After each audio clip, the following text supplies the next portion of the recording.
All right, welcome to Hennhouse Podcast, Episode 2. We're here today with Jason Adkins. Jason, welcome. Thank you. Glad to be here. Yeah, super exciting. We connected through Cherokee Connect on Facebook, and you have some marketing experience and a couple different things going on. So why don't you just go ahead and introduce yourself real quick and let everyone know what's going on? All right. Well, as you said, I've got a few things going. I do a couple of podcasts and YouTube channels. I have one that's called Men's Midlife Clarity, and that channel is aimed at really midlife men, single or married, just guys, in that late 30s to late 60s age, or probably early 60s, I would say.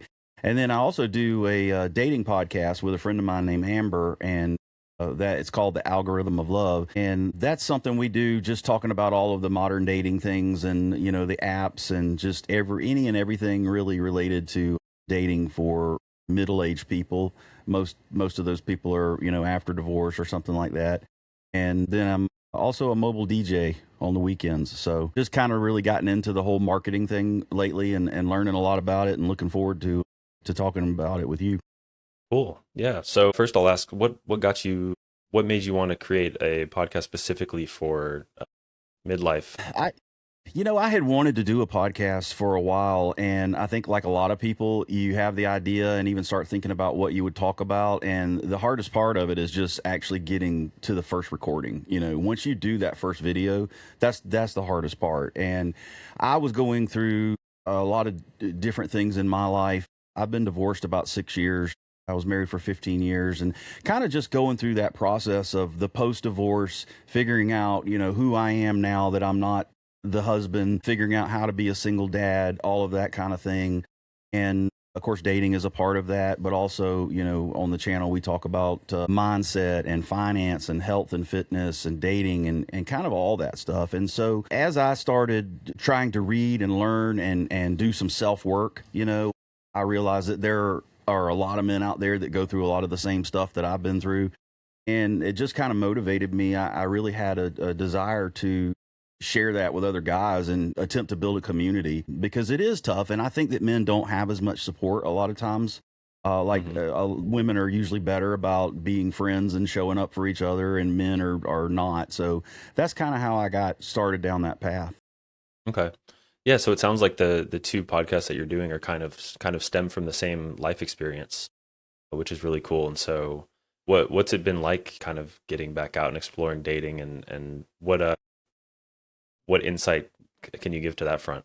Well, I'll tell you, like I said, I was married for 15 years, so it had been a long time since I had been on the dating app or been out trying to date. And online dating was around back in the early 2000s when I was single, but it's a whole different ball game now. And for people who haven't experienced that or haven't been on experienced that in a long time, it's vastly different than what you remember. It is just the endless choices and the crazy profiles, and just it really is kind of the Wild West. And what you have to do is just learn to filter through the noise, just like with anything else. But it has definitely been an interesting journey, and I see things vastly different now than, say, about 3.5 years ago when I had my first post divorce date.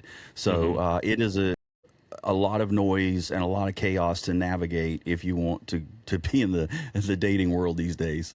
Yeah. Yeah, it's always interesting to I'm married. I've never been divorced, but it's always interesting like even thinking about old breakups where you Right. that one of those initial thoughts for me was always, oh man, I have to like someone has to learn all about me all over again. That's like Yeah. it takes a really long time and you're like I wish I could just snap and the whoever I meet is Yeah. like because it's a lot.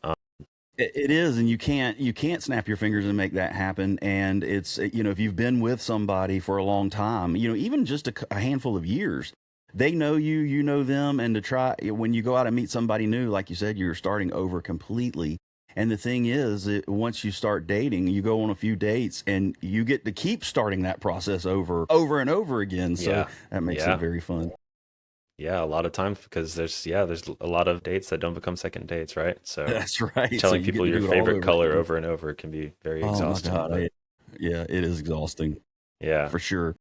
So, and then the third thing, DJing. What got you into that, and how long have you been doing that?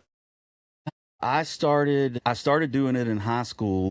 at parties just because I had the biggest sound system and the biggest music collection in my truck. And Mm-hmm. so that's really how it started. And then I think it was just a year or two after high school, a friend of mine asked me to play his wedding. And so I just went and rented some gear and found out it was a lot of fun and it was lucrative. And so I did that for several years. I was down in Savannah. And then when I moved to North Georgia and had children and got married and all that, I kind of gave that up. But I restarted it about 3 years ago. And it's just something I do, for fun and to make a little extra money. But it's a lot of fun, and I get to meet a lot of people. And as far as side gigs go, it's way better than pressure washing driveways. Not that there's anything wrong with that, Yeah, but no kidding. I enjoy it, and really the music is what got me started in it. I'm just a big music fan, and being at a party and when they're playing the good songs, I don't know, it made me feel a certain way, and I just took it and ran with it, and it's something I've done off and on for 30 years now. Yeah, and it's all about controlling the crowd, right? That's exactly right. Reading the Yeah. crowd in front of you, because it doesn't matter how many events I've done, hundreds, and every crowd is different. It's wild. Mm-hmm.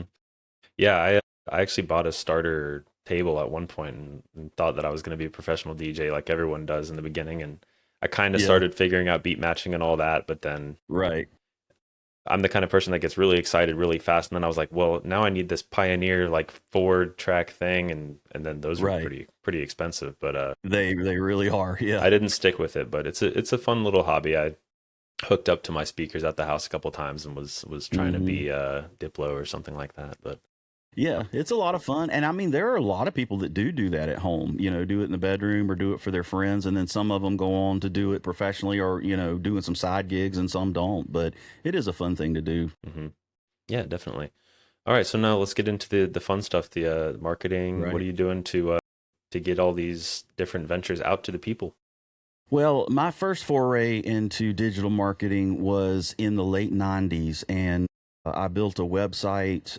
It was so crude. I mean, just imagine what the websites looked like then. And I think it took me probably 3 months to build it, and today I can build one in an hour on Claude. So that kind of thing is vastly different. When I relaunched my DJ business 3 years ago, the marketing was by far the most frustrating piece because it's so vastly different than anything I had any experience with. And 15 years ago, 20 years ago, I had a single newspaper ad, and all of my other leads came from word of mouth and referrals because I had such a network. And then starting over years later in a different place, I had none of that in place. And obviously, we're not doing newspaper ads anymore. And you start trying to figure out Google ads and Facebook ads and profiles and SEO optimization. And honestly, I spent so much time and tried so hard to learn how to do that stuff because I'm not going to go pay somebody to do a digital marketing program for a side gig that I'm just restarting. It just didn't make sense hmm for that. And I've always done my own marketing, but things had gotten so much more complex. And of course, I did probably what a lot of people do is I wasted, $500 or $1,000 on Facebook ads and boosting posts. And I think all of it went absolutely no. I don't think anybody ever saw a single thing I hmm posted. And then so in frustration, I just said to hell with it. I'm going to put my website up there and I buy some leads here and there. And but the marketing part of it is so complicated these days, or at least that's the way I viewed it. And, as I spent a lot of time trying to learn how to do this, I have learned a lot and some of the pieces have started to come together, but I still have a lot more questions than I do answers at this point.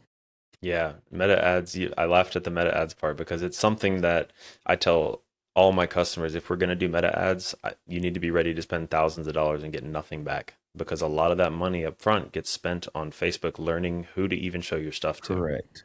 And so Correct.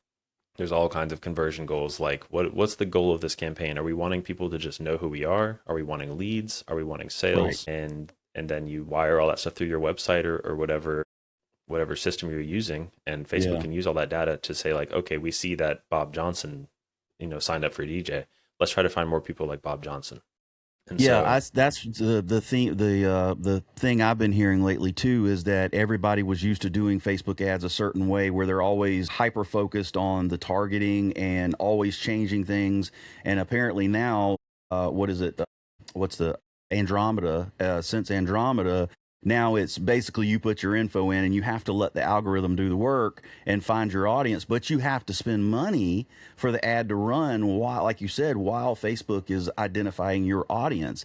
And I think probably the vast majority of people don't understand that that change has taken place. Yeah, yeah, it's an expensive channel. It can Yes. be, you can get a great return, but and an issue that I see that I've seen people make too is where they'll say like, okay, we're not getting any leads, and they'll switch the campaign goal, and now you've Right. flip flopped everything, and any info Correct. that Facebook did have is now not nearly as useful, and so it's always good to know what ad groups are you going to have in a particular campaign, what ads are you going to have in that ad group, and then when do you need to create a separate campaign with a separate goal or not. So, like for example, I work with a couple roofing companies, and we have separate campaigns for roof replacement and roof repair because those are two different kinds of people. Very Now, much. that's not to say that a replacement lead will go out there and say, "You don't need a new roof. Well, let's just do a repair." But we want to Right. target the people correctly, and so I think that's really important for, especially for Facebook ads. Yeah, I would agree with that. And because it is, and it's when you go into the console and start trying to create these ads, there's so many variations and so many different little settings. And, it's the kind of thing where I'm the kind of person where if I don't know exactly what I'm doing in there, I'm going to, when I get done, I'm going to go, okay, there's probably one setting I didn't do right or something I didn't set up right. And that's going to make all of this go nowhere. And it is frustrating for people because, especially small businesses, they don't have endless marketing budgets. The people that are trying to take care of their families and make payroll, they need marketing that works now, that makes the phone ring, that brings me business. They can't afford to just throw money, like the big corporations can. Hmm. And what was I going to say? I do that all the time. Oh, I have a the terrible ADHD. me too. So yeah, I was going to say a really cool part about Facebook is once you have the data, you can save those audiences.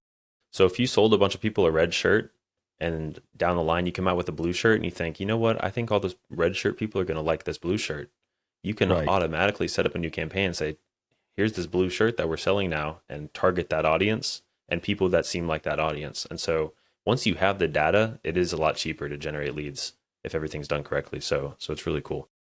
Yes, and one another thing I've been hearing a lot about is once you get, like you say, you have your data, you have your target identified, and you're starting to get some traction, then at that point you can start playing with different creatives, change up your ad, the style, whatever, and see what works and try the different things. But I think that a lot of people just don't even get to that point with it.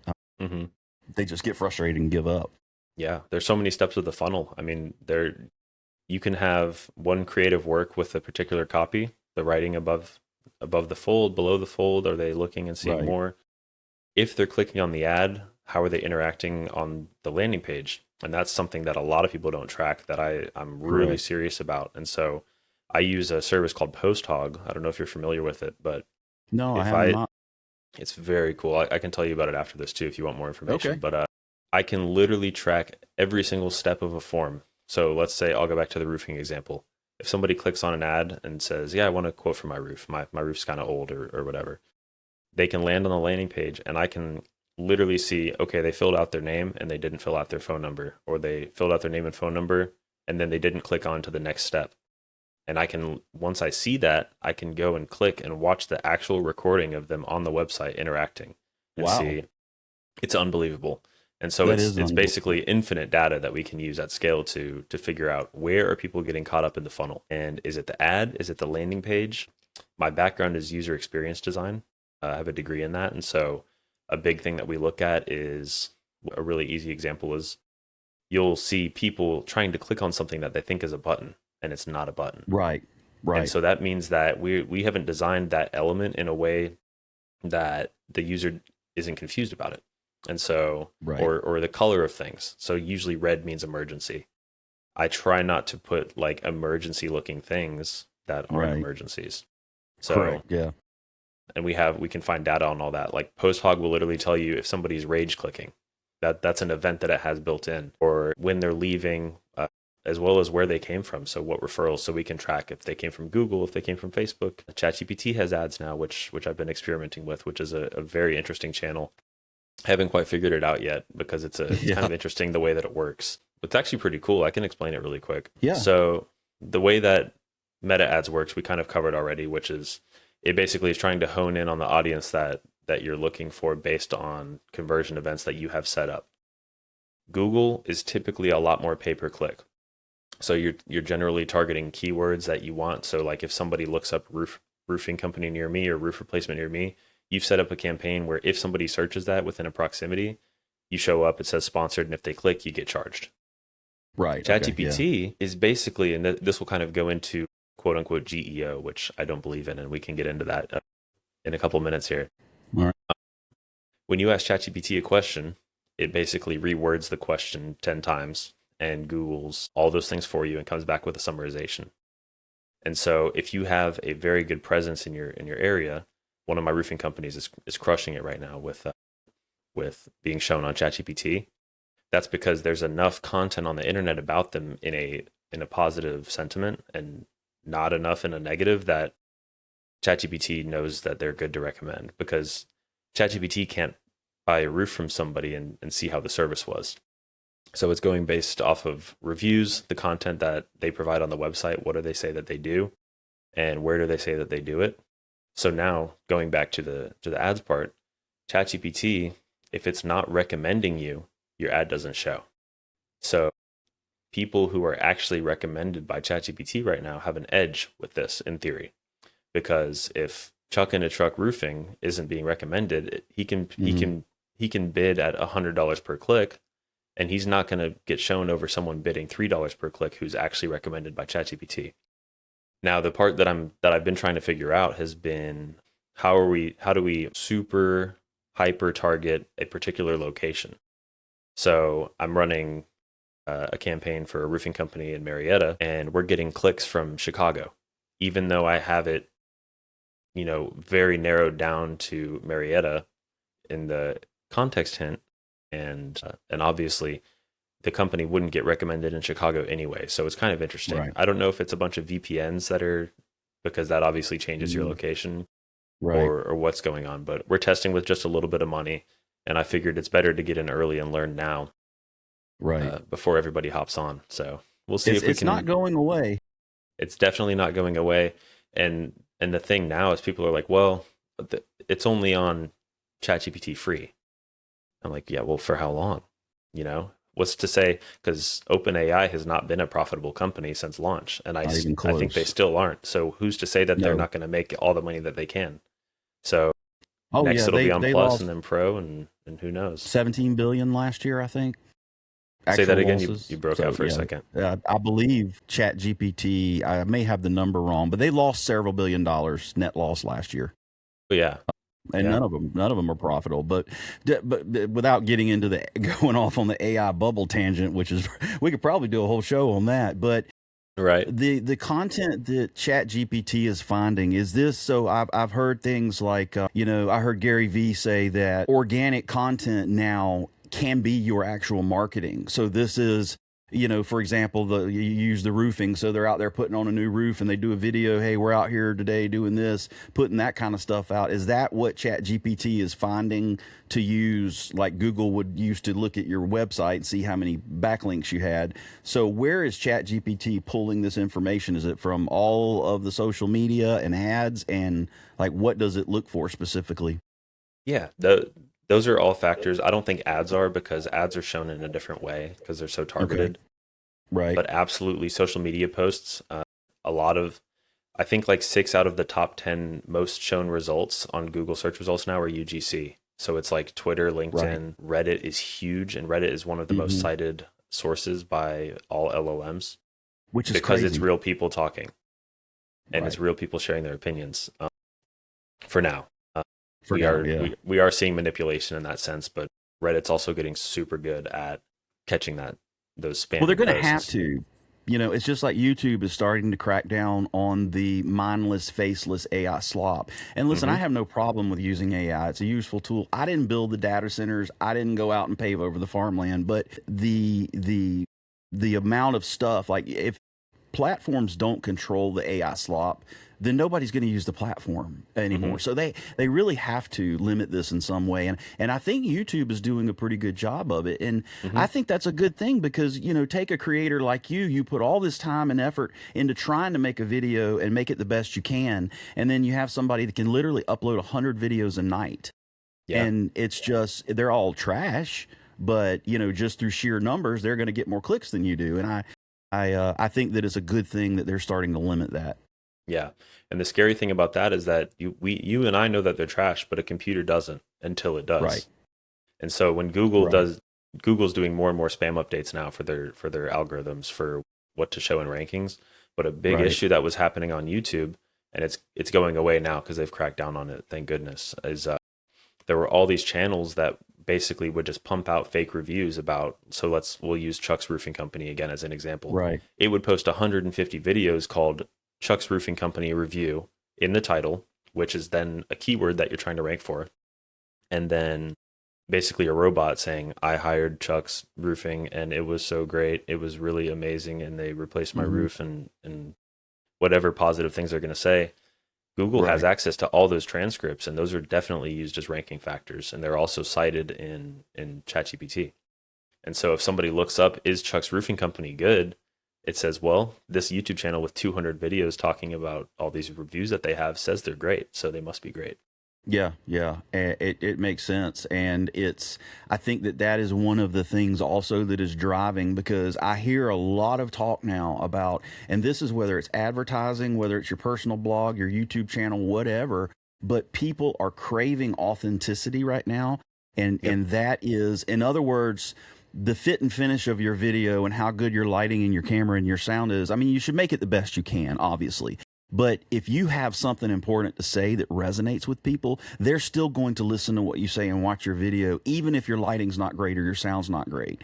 And I think that a lot of people get caught up in that. And I don't want to we'll probably talk about that at another time. But Hmm. it's the authenticity and real people telling their stories, and it's relatable. And I mean, I don't know about you, but I am seeing a lot of pushback and backlash right now amongst all different kinds of people with the whole AI slop. Hmm. And people want connection with other people. And if you give that kind of content, if you produce that kind of content, I think that it's going to do far better in the long run than just slinging out the AI slop. Yeah. And one really interesting thing about the way that Google works with SEO is that it's content agnostic, which means that it doesn't care how good the quality of the content is.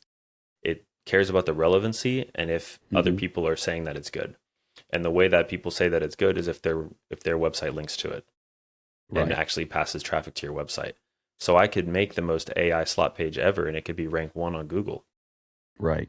And so I And do think that they're adding other trust signals in as well now, which are going to be right. helpful, like looking at Reddit, looking at Quora is another big one still right now. Hmm.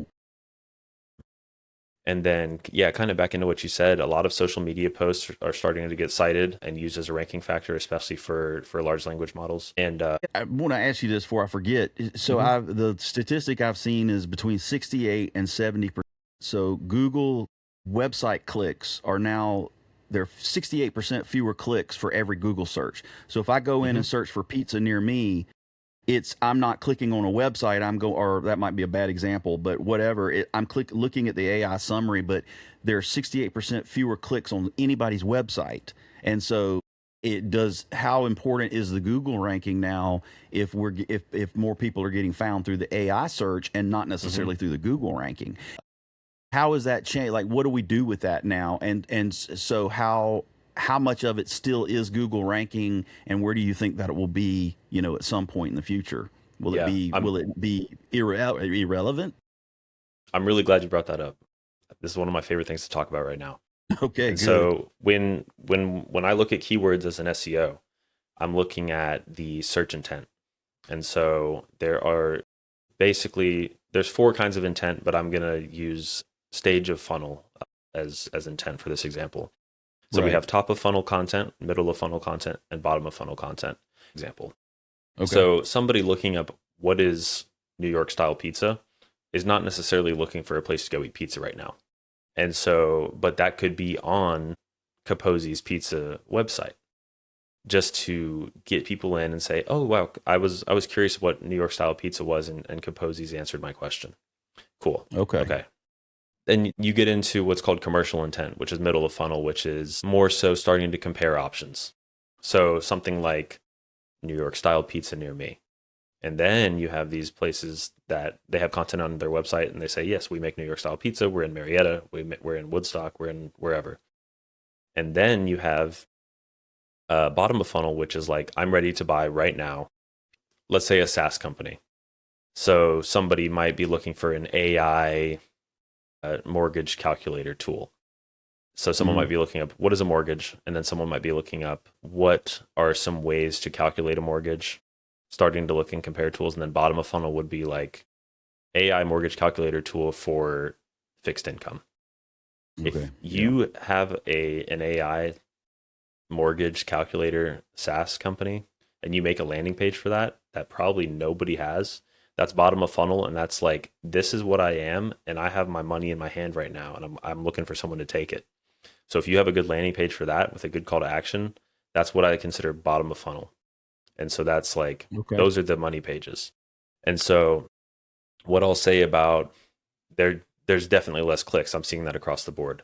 And that's because a lot of the clicks that people used to get were informational top of funnel clicks anyways that weren't making them any money. And so AI mode and ChatGPT are now being used to answer a lot of those questions. Now it's give and take, because if you're the person that's chosen to answer that question in the AI overview, like for example, what is a mortgage calculator? And it says, well, Bill's mortgage company says that a mortgage calculator is this, this, and that. Well, then they're like, okay, cool. My question got answered, and I see that it was Bill's mortgage company. So that's creating brand awareness regardless. So it's just the way that intent's getting matched now. And I'm not seeing that it's affecting people's top lines too much, as long as they have their middle and bottom of funnel content still optimized. Okay, so maybe that's not as critical as what I thought it was. And so it sounds to me, so if we look at, the joke has always been, anything, if you have anything you want to hide and keep a secret, just hide it on the second page of the Google search, right? That's right. So we've gone from the first page of results to now just that top box of results. So if you're not in that result, you're not getting seen. Is that is that correct? So there's typically an AI overview at the top. It depends on the keyword still. Not all keywords have an AI overview, but it's becoming increasingly so. But there can still be, depending on if it's a local or national or global search, there can still be Google business profiles, and then there can still be up to 10 blue links below that. And so you can rank in the AI overview and then have the same page that got cited ranking below still on the first page. It just depends on where you're showing it on any given keyword. They're all different, and the SERP, the search engine results page, is what we call it, is ever changing, and it's definitely changed a lot this year already. They've added some stuff to it. They've taken some stuff away from it, and they've also reserved some certain features for like medical companies and super accredited people that, like, I don't know if you remember a couple years ago, you used to be able to see like frequently asked questions under somebody's blue link. And now they've taken that away for pretty much everybody except the government and like the CDC. Okay. And so it's just ever changing, and it's always optimizing. People love to say SEO is dead. I think it's bigger than ever. It's just changed what the strategy is, like always. So, and we'll continue to do so, right? That's never going to stop. Right. And so then, getting into GEO and SEO, what's your take on those, and kind of where are you at in your journey on those two? So I'm pretty fresh to this, pretty new at it, and my understanding is that the SEO is the old search engine optimization, like we're talking about Google rankings and keywords to be found in the Google search for your website and things like that. And my understanding of the GEO, and please correct me however I'm wrong here, because you're definitely the expert on this, but it's more of what we're talking about with the AI finding the content on the different platforms and the way that it sees your presence on the web and then pulls that into the summary or whatever the result is. And so it's not just they're looking for this term dating in 2026, whatever it is, dating app hashtag, and then it brings you to my website. It's that the AI bot, whatever, is going out and looking for my content and taking more of a, I guess, just a different approach.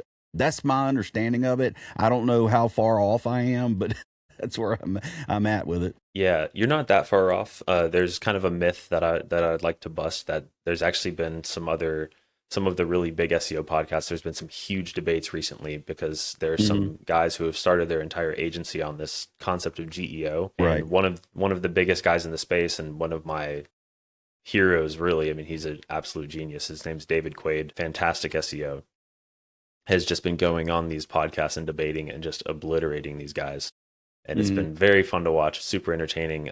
And I've learned a lot too, because, there's obviously always misconceptions when a new concept comes up and everyone says, well, Right. this is how you have to do it, or this is how you have to do it. But when we break down the facts and look at the way that all LLMs work, like I said earlier, all they're really doing is taking, let's say, we'll go back to pizza shop. What makes a good pizza shop? It's going to reword it 10 different ways and say, what makes a Mm-hmm. pizza shop great in 2026? What toppings should a pizza shop have to be good, etc. And it's going to Google all of those things, get all the results from Google, or some of them use Bing, some of them use Brave Search, which is a clone of Google, basically, because Google has the most data, and it's Mm-hmm. cheaper for these newer search engines to just basically copy Google than to create their own database from scratch. It brings the results back and then summarizes it and writes you a nice little essay in the search. And so it is not different than SEO really in any way at all. It really just depends on what content you have out there about what's being asked about. And then people will argue like, well, it changes all the time, and if I ask this question, I show up, and if I ask this question a little differently, I don't show up. Well, that's because of query fan out, which is what I was explaining. It's going to ask the question 10 different ways, and that can change every single time. And so it's all about, and there are ways that you can find out what exactly it's asking. Like you can go into inspect element on ChatGPT and actually find the list of queries that it searched. And if you want to show up for those things, go put content on your website about those things, and you'll Mm-hmm. probably show up. It's just targeting people. People get confused because they think that you just have to optimize for one keyword. But on LLMs, you have to be optimized or talking about all those keywords to show up all the time. And then there's general sentiment too. Like it's gonna, if you're asking about the reputability, is that a word? Reputability of a company, Yeah, I think it is. reputation of a Yeah, company. that works too. It's gonna go look at Yelp. It's gonna go look at your Google reviews. If you're a home services company, it's probably gonna look at Angie, Home Advisor. Mm-hmm. Yeah. House is another big one, and see, is this company good or do they suck? Like, because if they suck, it's not gonna recommend them. And so it does definitely add more pieces into the puzzle, but I could argue that people should have been doing all these things already anyways. Like Right. SEO is one part of digital marketing, and every other part of digital marketing affects SEO. So if I run a paid ad for awareness for people to know about Bob's Roofing Company, even if they don't click on that ad and buy something, if they Google Bob's Roofing Company and click on the website, that's helping page rank, because click through rate is a Right. factor of SEO where you rank. So you could have the best page ever and talking about roof replacement in Atlanta, and it ranks number one. And then all of a sudden, if people start clicking on it and then clicking back right away, like, oh, this wasn't what I wanted, Google will drop that search result and they'll put something else in its place, that because they want to satisfy search intent. They want people to Right. keep coming back and using Google because every time they search, they get exactly what they wanted. Right. So Okay. it's just All right. yeah, it's a lot of trust signals that have been added in to the equation that people weren't considering before, but that doesn't mean that they weren't a factor before. So, marketing has never really been a set it and forget it kind of thing, but it is certainly not now. I'll tell you what really opened my eyes is I built the DJ website, and then I built a new one about a year ago, and I found out that not only was I not SEO optimized, but the Hostinger was displaying my page in Flash. I think it was Flash, not Flash, something else. But it wasn't being seen. Google wasn't even seeing it. What's Yeah. the other? Can't remember the programming language it was in, but it was all wrong. And so I've had Yeah, it this was probably in website up there that JavaScript or something. Java, that's it. I couldn't think Yeah. of the word. Yeah, it's in Java. And so I've had this website that I spent a lot of time and effort on for the last year, has gotten no traffic. Yeah. And I should have been tracking it, number one, and I should have, but I didn't. Again, that was part of the, I don't know how to check all this stuff, and what part of what was so frustrating about this, and I see how people just give up on it, but Mhm. to your point, you have to, what frustrates me, and what for myself and for small business owners especially, is if you put the effort and the time and the money in to do some kind of marketing or website or commercial ad, whatever it is, and then it's not seen because of something you don't know. That to me is just really it's just sad. It's a shame. And Mhm. so, because not many people have money to waste like that, right? And so you have to understand how this stuff works, or have somebody helping you that understands how it works, if you want to be successful and have your message get out there and be found to your customers or followers or whatever it is. Mhm. Yeah, and like I said, yeah, that's we are seeing that more and more because all these developers are putting out all these new JavaScript frameworks that make building websites super easy. But a lot of people don't realize that some of them, like especially Vue, which is a JavaScript framework, makes it extremely hard for Google to be able to crawl your content, if at all. Yeah. And people who are vibe coding their websites too don't realize that the agent can, for whatever reason, mark all of your pages as no index, which means don't even crawl it, which means that Google could never possibly index it. And so it's really simple, and there's just a couple things to check for: is can Google crawl it? Is the content relevant to what people are searching for, or to what you want to show up for? So like if you want to show up for pizza shop, you wouldn't write a page about spaghetti. So, and then are people actually recommending it? Are people liking it? So when we're looking at local SEO, are you getting a steady influx of reviews coming in? Are they positive? When somebody calls you, do you answer the phone? Because if you don't Mm, answer the phone, Google's not going to show you either. And right. so I've had some clients where I'm like, "Do you answer the phone?" They're like, "No." I'm like, "Well, you got to start answering the phone, because if I Right. can do all this work and it's not going to matter." And it's literally that cut and dry. Yeah, And so exactly. And yeah, I think you. I don't know how much. I think we got most of that. It was a little. I lost you there for a second, but I got you back now. mhm. Yeah. The cool thing about Riverside is when we're done, it'll send your actual recording without any lag or anything like that. So the That's edited right. It video records on will my be machine locally, right? Okay. super Yeah, cool. that's right. Yeah, I I've had been read really that. enjoying it. And then the editing's really good too. Yeah. But yeah, it really comes down to, is the page crawlable? Is the content relevant to what you want to rank for? And is it being cited? Uh, is it being recommended by other websites? And how Hmm. powerful is that website? And if somebody links to you, how much traffic are you actually getting from that website? Because Right. one mistake that a lot of people will make is they'll get a backlink from their friend, and come to find out 6 months down the line that that page that they got a link from wasn't even indexed. So it doesn't matter. It's a big thing. And so, if I'm getting linked to from DiGiorno's of, oh, this local place does amazing pizza, and that link is sending me 10,000 visits a month, I'm going to be ranking number one for pizza probably. Like if someone Googles Hmm. pizza, that'd be insane. But I'm giving an extreme example to explain how the relevancy of the page linking to you and the traffic that it's actually sending you is a huge part of PageRank. Right. Okay. I'm with you. Yeah. So it's really interesting. And a lot of people try to, I'll beat this dead horse forever. A lot of people try to make SEO seem like something that's so complicated and so hard, and it's really not. It really Yeah. comes down to those couple things, and really the hardest part is building topical authority, because the big question is, I mean, you have this brand new website. Why? What makes you so special? Why should I show you over this other guy who's been a you know a legend for 50 years Been around for plus? 25 years. Right. Yeah, Yeah. and so Or however it's long. Yeah. yeah, it's a slow burn, but it exponentially compounds. So it's a very cool marketing channel, and it's really interesting to see how it works in conjunction with all the other marketing channels too.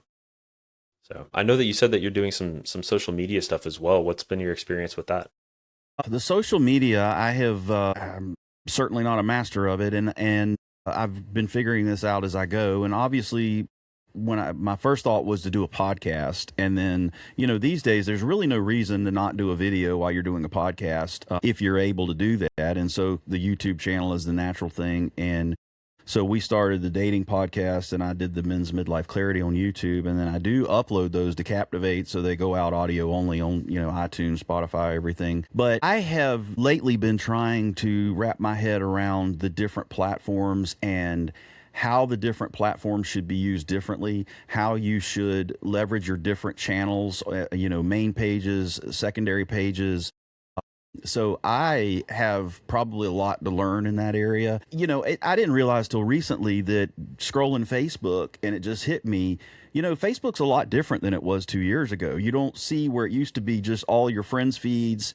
I mean, there weren't any ads, there was none. It was just your friends' feeds. And now I only see posts from my 3 or 4 probably closest friends ever, and it's other creators and it's ads. And so that I kind of realized that just looking at Facebook going, okay, so I started to think about it differently with how I'm using it. And, I always thought, okay, I've got my personal Facebook page for my friends and family and sharing pictures of kids and stuff. And then I'll do a separate page for any podcast or any other business entity that I want to do. But now with professional mode, apparently it's some kind of hybrid now where you can post for your friends and family, but you're also can be out there as a creator. And I'm sure you know a lot more about that than I do. So I definitely have more questions about the social media aspect and how to best leverage that and manage it at this point than I do advice. But I'm working on it and figuring it out as I go. Yeah, I actually wasn't aware of the professional mode. I'll have to look into that. That sounds interesting. I do think that there's a place for both a personal brand and a company brand in most people's life. And so I'm experimenting with that. Like I'll, on a lot of my shorts that I post from this podcast, I'll collaborate with my personal account and then repost it on both and collaborate with the guest as well if they're interested. Right. But a big part on social, in my opinion, is what the caption says, because that's where you can actually rank. And so I do a lot of keyword research for each caption for each topic. And this can actually be simplified pretty well with AI now. I can API into my keyword research tool that shows here's the estimated monthly search volume of this keyword. Here's how hard we think it'll be to rank for it. And so what I basically do is look for gaps where there's a lot of search volume and there's not a lot of good content on it, which means that there's a much better chance that I could rank for that. Right. So then if I upload this short on X, Twitter, Threads, Instagram, Facebook, LinkedIn, YouTube Shorts, that's like 8 chances to rank for it with the same caption or breaking it down. Obviously, you can't write as long of a caption on X and Threads and all that good stuff, but it's just another chance to potentially rank, and then it's also just spreading that web of context for LLMs, which is really the biggest thing that I'm trying to do right now. It's really cool to see some of my clients will call me and tell me like, oh, I just had this guy call me and said that he found me on ChatGPT. Like, that's so cool. Like, it's kind of the new way that people are getting leads for. That's kind of the new organic for certain stuff.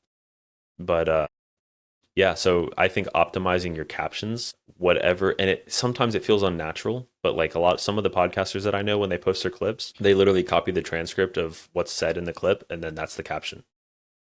Which makes no sense. Well, but Google loves it. Really? Yeah. Because it's got all the keywords in it. Now, it's got exactly what's going on. Okay, but you are talking about, so are you talking about the captions appearing on the screen, or are you talking about like on YouTube, for example, the description? So both. Like when you watch the video, the words are on you talking about the actual captions on the video? Mm-hmm. Exactly. So so like if I post this of us talking right now as a short on or a reel on Instagram, I can add that caption or that description. That would stay basically the same across all platforms. And that's the part that actually would show in the search results if you see the link. So it would say like post from Hennhouse agency, and then it'll say the description there. So it might say, ranking on social media or something like, or ranking social media posts on Google. Okay, all right. So you're saying description, but I'm trying to make sure I understand. Like when you turn the TV on and turn on closed captioning and you see the words on the screen, are you talking about that, or are you talking about the description that I put underneath the video, in description box? You talking about the actual Yeah, yeah. captions that read on the screen, or the I description see I what you write? mean. The description. Yeah. Okay, gotcha. All Instagram right, that's calls what I it a wanted to make caption. That's why sure. I keep saying caption. Yeah. Okay, yeah, I don't. And I know I'm wrong for this, but I don't get on Instagram. That's one of my that's on my to do Yeah. list. So yeah, yeah. I avoided TikTok forever because I thought that it was silly, and then I got on it and I got addicted, and now I only use it for business now because they know how to get you. It's actually They scary how fast do. they can hook you. So And TikTok is, yes, it's great if you're posting for your content or your business. If you go on there and start, I don't watch reels unless it's a good friend, because the next thing you know, an hour's gone. But yep. so the description is where it's pulling from, not the captions on the screen. And so question is, do you do the descriptions differently for YouTube versus Insta versus Facebook, or do you just use the same one, or is there any difference in formatting for the different platforms? Yeah, I tend to try to stick to two lengths just to keep it simple because making eight Right. captions for each post when I'm Right. scheduling stuff out is, Yeah. adds a lot of time. And so Right. I'll make a long one first with the keywords that I would hope that it would rank for. And then I Hmm. take that one and I chop it down to a short version. And so then I Okay. have one Gotcha. for LinkedIn, Facebook, Instagram, YouTube. And then I have one for X Threads, Blue Sky. I'm probably forgetting one, but I think it's 8 platforms total that I'm posting on every day right now. Pinterest for certain stuff. And it's my understanding too, and I'm asking you for confirmation, but people should be, if you do a short, let's just say you make a short, don't post that on YouTube and then link the or post the YouTube video on Facebook. You want to post the video to Facebook, post it to YouTube, post it to TikTok as separate videos, not a link Yes. to the video on the other platform. But right, and that because they Yes. deprioritize it for one, if it's to an outside, because Facebook doesn't want you sending people to Google or to YouTube. Correct. And I even heard actually I had Nathan Patterson on last week, who's a business consulting coach, and we Hmm. kind of cross paths on certain strategies that we implement. So it was fun to share that stuff. But he shared something, and I haven't fact checked this, but I believe him because he's really smart. He said that if Right. Facebook sees the same video on another platform, it'll deprioritize it, even if it was uploaded separately, because it Hmm. wants you, if you have a Facebook page, it wants you to give it exclusive content, which I understand from Gotcha. a business standpoint. And so I'm not going to adhere to that. I'm just going to post it on everything, and wherever it does Right. good, that's cool. And one thing I mentioned to him was that when I'm posting social media, obviously I want to help people out. Like I hope that I can provide value through these videos, but at the end Sure. of the day, I'm an SEO. So I want to influence Google. And so when I post all these things, eventually I would hope that Google would say, "Wow, this Tyler guy's really smart. I'm gonna start recommending his Yeah. website because all these videos Right. that he's talking about, people are loving them, and the likes and shares and interactions, I do believe influence Google as well. And so a super highly viewed YouTube video with a lot of comments saying, "Wow, this I learned so much from this. This is awesome." I think that that does affect anything that it can tell is a part of your brand. Yeah, I know that a lot of people don't realize, because I talk to them, that, let's say you have the small business and you make a YouTube video or a Facebook reel. People think that the only value of that is whatever customers or calls they get off of that video directly. And they don't understand that all the more content you put out with your business, quality content, that's well received. If you post a reel every other day on your business and you're giving lawn care advice or whatever, that's just more data and more content for all of the LLMs and all of the services to find more information about you, right? To then Hmm. hopefully increase your rankings and how much they show you to people. So the more content you put out in that way, even if it is on Facebook, TikTok, whatever, it's still benefiting your business in the long run. Would you agree with that, or do I Yeah, say that right? I would completely agree. Yeah, I mean, all these systems have an ever increasing understanding of what's going on. So something that I Right. tell people, even just besides starting a podcast, I would tell every business owner to start a podcast and just talk about what you're doing. Yes. It's Yes. the best long form content of talking like a real person with other real people in a world of AI slop, I do think that it's going to pay dividends. But then even just post what you're doing every day as little short videos. It Right. doesn't have to be high quality, like you said. Like if it can be cool, but you don't need to hire a film crew and three boom mic Right. guys. Like if you're a roofer and you're on a roof, just be like, hey guys, this is Tyler with so and so roofing. I'm on this roof and I'm seeing some hail damage. I'm just gonna show y'all what that looks like really quick. And if you have something like this, it could be covered by insurance. We're gonna probably file an insurance claim with this customer. Hope y'all have a great day. Just post that. It's a real thing. I was with one of my roofing clients yesterday and we filmed a quick testimonial. It was, hey, I'm so and so roofing Hmm. company and I'm here with our customer. How's everything going? And the roof's getting replaced in the background. He's like, it's going good so far as I can tell. Awesome. We posted it. And so just little Yeah. stuff like that, it pays dividends. We're all carrying a studio. I mean, Mm-hmm. this thing, the photos and video that these phones can take nowadays. I mean, I have a really nice Nikon camera that has been used in 10 years, Mm-hmm. and because we're all, and especially if you add a little wireless microphone to this, you've got everything you need to post in one of these videos. And I believe that stuff like that, especially the guy on the roof, or the pest control guy, whatever, any of that kind of stuff, the Mm-hmm. the organic, off the cuff, less produced stuff, I think does better because a lot of people, it's just more relatable to them. Mm-hmm. I completely I agree. I, think I that's the way push it I all the see it. time. I have Yeah, one of my clients is a chiropractor as well. I'm like, dude, you have it so good because you can post those videos of people getting their back cracked. You know how much people love those videos? love it. Yeah, it's that. What is it? Is Man, that and the pimple popping, man? It's yeah, back I don't like cracking and that the one as pimple much. popping. Yeah, I don't care for that That one one's kind either, of but nasty, but yeah, people love apparently the it's pretty cracking. popular. Yeah, It the is, cracking is yeah. great. Yeah, the cracking's awesome. So just show people what you're doing and it'll find people. And that's a different, and that goes back to the Facebook, because this really was a paradigm shift for me, and it kind of clicked with me because I've been thinking, okay, my personal Facebook page is just that, and then but people are promoting their business. Now, you don't want to put an ad on there, but Hmm. you kind of use your own channels as authority, or just another way to distribute things, so you don't want to inundate your personal page with all the business stuff, but that doesn't mean you can't use it and leverage it. And also, people are now using their personal for this is terrible. No, I know what you're saying. I would actually kind of push back on that and say that there's nothing wrong with talking about what you're doing on your personal thing too. I mean, if someone unfriends you, then they're probably not your friend anyway, right? Right. So And just yeah, show see, people just show people what's going on. that's the And so mindset shift that that I've been trying to get through my head. yeah, so when I'm trying to get some extra impressions on certain things, I don't do it for everything right now. But I've Right. obviously been sharing this podcast. If I put out a new tool for one of my larger clients that I'm trying to get a lot of clicks and a lot of traffic, I'll share that Hmm. on all my personal platforms as well.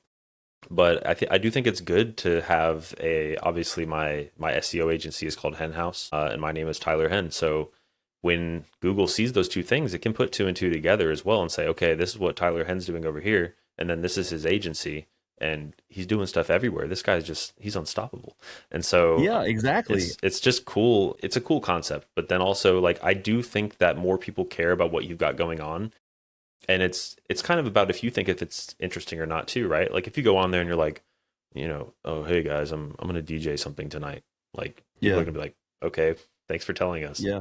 But Good to if you know. go on there and like, what's up guys, I'm setting up this thing and like I've got I'm already testing the music and there's like cool music in the background or whatever, people are gonna be like, this Jason guy, he can spin the records, huh? And so I think it's just a lot about the conviction and the confidence that you go into it with too. And it is weird at first. Like I filmed a It bunch of is. stuff for one of my clients yesterday, and it was at a roof replacement going on, and so the crew was watching me, and they're like, "What is this guy doing?" Because I've got a tripod set up, I'm talking into a microphone and reading a Right. script off a phone and all this stuff. And it is really uncomfortable, but you just got to remind yourself that it pays dividends. That's what It people like. does, and it doesn't have to be planned out. I was the last gig I did. It was a 50th wedding anniversary, 60th wedding anniversary. So it Wow. was oldies, 50s and 60s. And on the way to the gig, I punched up Apple Music and put in the just play me oldies. I was just trying to get in the mood for Hmm. the gig. And I made a post on Facebook that like the first three songs it gave me were Billy Joel, Garth Brooks. I can't remember what it was. Nothing that I thought of as oldies. You know, I'm thinking Hmm. 50s and 60s, but it was funny because you know now I'm 50, so the stuff I listened to growing up, is now considered oldies. But that's Yeah. all it takes. It doesn't have to be anything you know long and drawn out or thought out. Just anything that you can post somewhat meaningful, you know, to build your brand awareness and get your information out there. It's all a good thing, Hmm. unless it's terrible content. Right. I'm glad you mentioned Billy Joel. That's what I grew up on.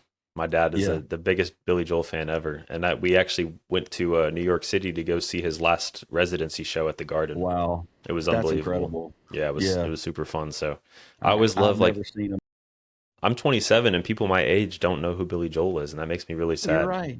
Yeah. I thought You everybody knew do. who he was because, growing up, that's just what we played. My dad had all the tapes in Right. his Right. 98 Honda Accord Yeah.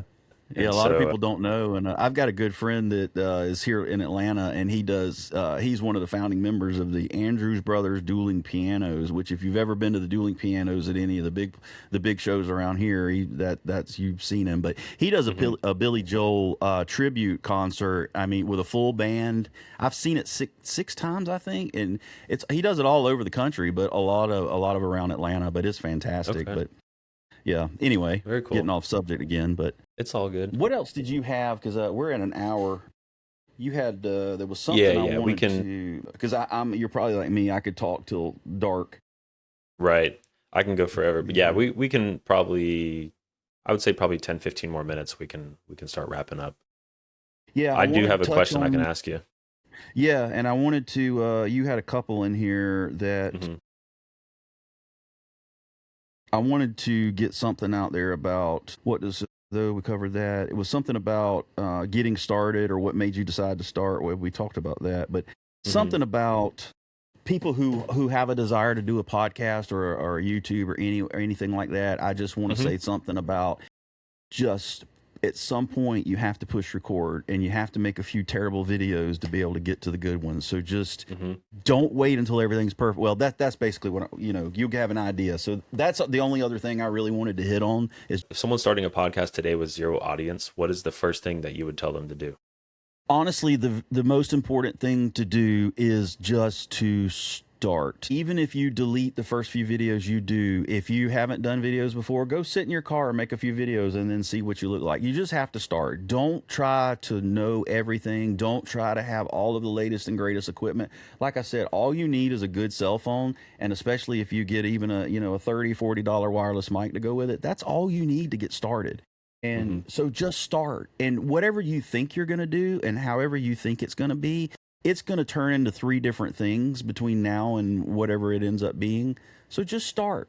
Just Yeah. start and find out if you like it. Talk about things that's another really important thing is talk about something that's meaningful to you, that you're passionate about. And you have to talk about something that you have some kind of knowledge or competence in, you know, for people to resonate.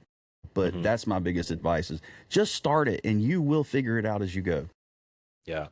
One thing that I tell people always, because I tell everyone, like, if you were going to make content right now, I would start a podcast. And we touched on it earlier. Of it's like the longest form of organic, like real conversation that exists right now, and Google does use it. And so start a podcast and talk about your stuff. But I always tell people like, if you make more than 3 episodes, you're already in the top 10% of podcasters Isn't because that most wild? people don't make it past episode 3.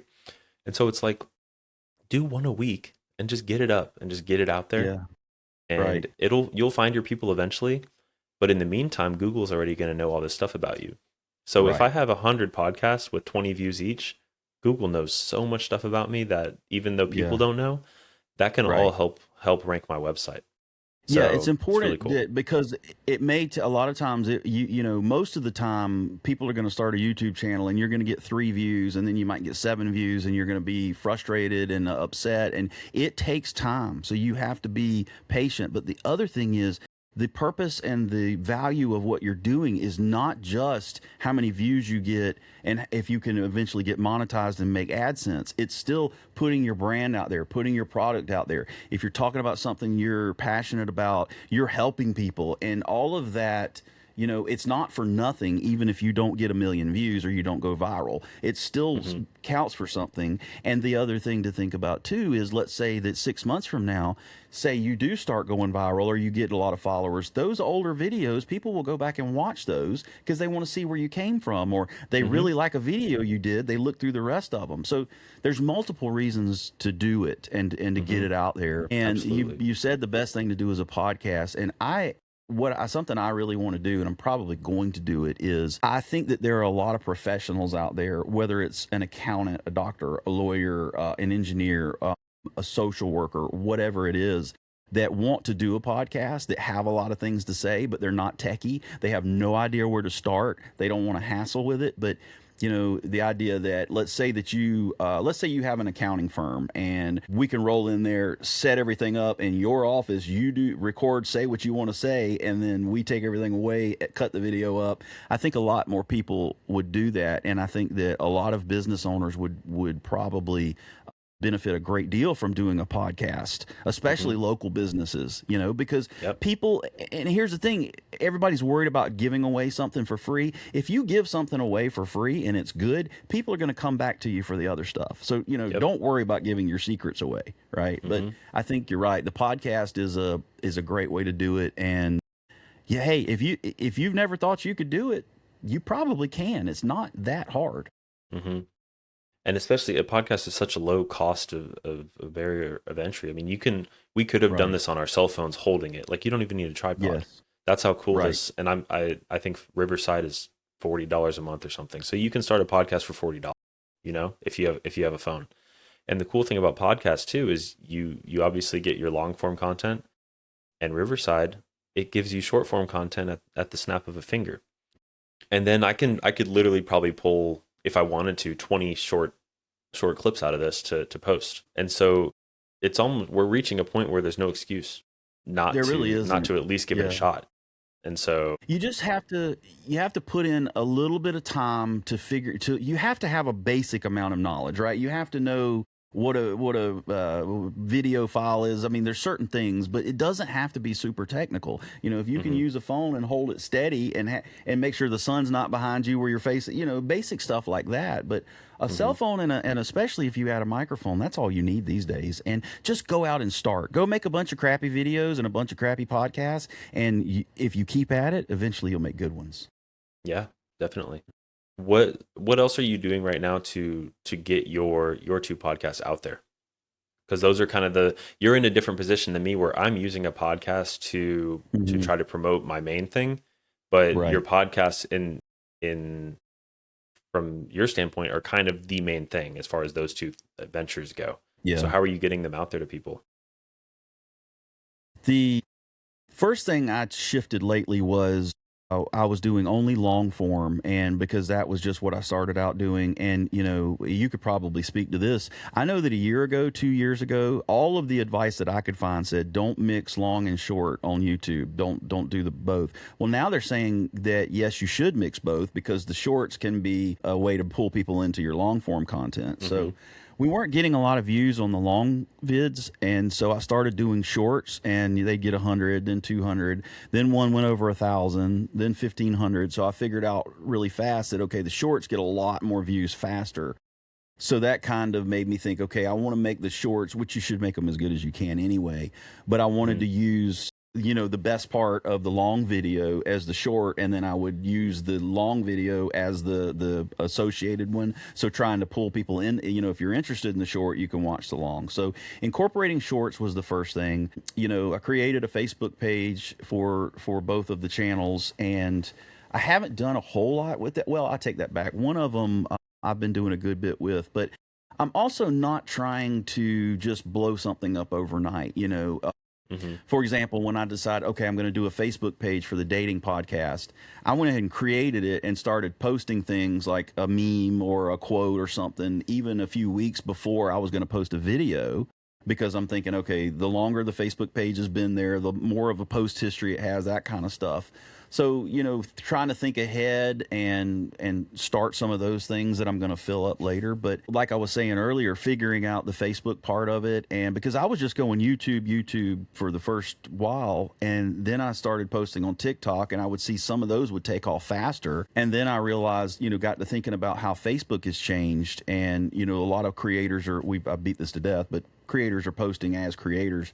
And so just trying to figure out the different channels, posting in local Facebook groups, not linking the podcast, but just, when you hear somebody talk about something that, hey, I just did an episode on this. If you're interested, I'll PM you the podcast. And I'm not going to try to PM everybody the podcast, but, usually 5 other people will say, oh, I'm interested, PM it to me. So it is worth sending it out to 5 or 10 people, right? Yeah. So yeah, that's kind of, that's all I can think of off the top of my head. So we are definitely open to suggestions. I think that Facebook groups are a really big thing for marketing right now. There's actually a marketing company called Ride the Wave that's all they do. And so they work with home service companies, and they'll join like 100 Facebook groups for you, and they go interact and talk about your company on your behalf. And they respond to comments, and they talk, they tell basically real compelling stories about your brand and who you've helped and what you're doing, which helps with, I'm sure you're in Cherokee Connect. So, if someone asks who's the best roofer, there's about 150 comments in an hour. And so, absolutely. So to have a marketing company go in there and put 10 comments instantly of like, well, this company's the best, then, 10 votes is better than 1. That's right. Or better than none too, because a lot of these companies aren't even talking about themselves. And so, I go make a post on there every once in a while and just say like, hey guys, this is what I do, happy to talk. I'm obsessed with SEO. So I have customers that will be like, sorry for calling you so much. I'm like, man, call me more. I love this stuff. Like, I'll talk to you all day. I love answering questions. And like, there were a couple questions you asked. I was like, I'm so glad you asked that, because it's really cool. And a lot of this stuff is stuff that I'm always actively looking into. Like, I watch other SEO podcasts all the time. Edward Sturm is a really big one if you're interested in learning more. He's way smarter than me. David Quaid also. I mean, they'll come out with stuff all the time of like, this is what has changed this month, and I'm like, oh my gosh, like, wow, that's crazy. And so it's always changing, and I try to always stay studied up. It's exciting for me when I put something together. It's like you might understand a little bit of this and a little bit of this, and then one day the light bulb goes off and you see I see how these work together. Or when I tell somebody something, even something little, that, if I help a small business guy that's supporting a family, if I help him get an extra call, an extra customer this week or whatever, or go out and start, hey, I started doing these videos and I'm kind of enjoying this. I mean, that stuff fires me up, you know, because I want to get as rich as I possibly can. But what motivates me is helping other people and trying to, especially things that I've dealt with, issues that I've had. When I figure out something that works, I love to share it with other people. So that's kind of what started me down this path. And I think that the people that have that attitude, that want to be helpful, and that have a genuine interest in other people, I think that they become more successful, because I think people can see that versus the people that are just trying to hard sell you and, spam you and just get your money at any cost. So I think that all of this content creation, if you're doing it from that kind of place, and you're authentic, I think it's a good thing. So, yeah, I think that's a great place to leave it, Jason. I think so. If you want to plug anything, go ahead right now. So if you guys want to check out my podcast, it's Men's Midlife Clarity and the Algorithm of Love. And appreciate you having me on. I enjoyed it very much. Yeah, I'll put links to all those things in the descriptions. I'm Tyler Henn. I own Hennhouse Digital Growth Studio, and I help local businesses get more leads through their websites using SEO and a lot of the other strategies that we talked about today. You can find me at www.henn.house, www.hennhouse. Thanks, guys. See you next week.